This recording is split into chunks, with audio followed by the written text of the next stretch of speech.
Hi friends, ఇది మంతెనగర్ ఆశ్రమంలో breakfast time అనమాట. మార్నింగ్ 8 to 9 బ్రేక్ఫాస్ట్ ఉంటుంది. ఈ హాల్కి రాగానే మనకి ఎంట్రన్స్లోనే చక్కగా ఇలా హ్యాండ్ వాష్కి ప్రావిజన్ ఉంటుంది. వన్ సైడ్ వచ్చేసి లేడీస్ హాల్ ఉంటుంది, ఇంకొక సైడ్ జెంట్స్ హాల్ అనమాట. అంటే బ్రేక్ఫాస్ట్ కానీ లంచ్ కానీ ఏదైనా జెంట్స్కి లేడీస్కి సెపరేట్ హాల్స్ ఉంటాయి అనమాట. ఇక్కడ ఫర్నిచర్ చూసామంటే అంతా మోస్ట్ ఆఫ్ ద ఫర్నిచర్ అంతా బ్యాంబూతో ఉంటుంది. అంటే ఆ నేచర్కి చాలా దగ్గరగా ఉన్న ఫీల్ వస్తుంది అనమాట. మనకి జాయిన్ అయినప్పుడు మనకి ఐడి కార్డ్ ఇస్తారు. ఐడి కార్డుని చూపించి టన్ స్టైల్ ఎంట్రీ ఉంటుందన్నమాట. లోపలికి వెళ్ళాలి. వన్స్ మనం లోపలికి వెళ్ళిన తర్వాత ఇంకొక మిషన్ ఉంటుంది. ఆ మిషన్కి మనం ఐడి కార్డ్ చూపిస్తే మన మెనూ అనేది, అంటే మనకి ఇచ్చిన మెనూ అనేది అక్కడ ప్రింట్ అయిపోతుంది అనమాట. ఈరోజు నాకు ఇచ్చింది మిల్లెట్ జావా అండ్ రాగి జావా అనమాట. రాగి జావాలో స్వీట్ ఉంటుంది, మిల్లెట్ ఏమో హాట్ అనమాట. సో ఇది మిల్లెట్. చక్కగా వాళ్ళు బౌలు, స్పూను, ప్లేటు అన్నీ ఆర్గనైజ్ చేసి పెడతారు.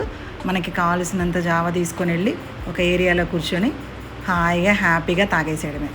తర్వాత రాగి జావ కూడా మనం తీసుకోవచ్చు అనమాట. షుగర్ పేషెంట్స్కి అయితే రాగి జావ ఇవ్వరు, ఎందుకంటే అందులో స్వీట్ ఉంటుంది కాబట్టి.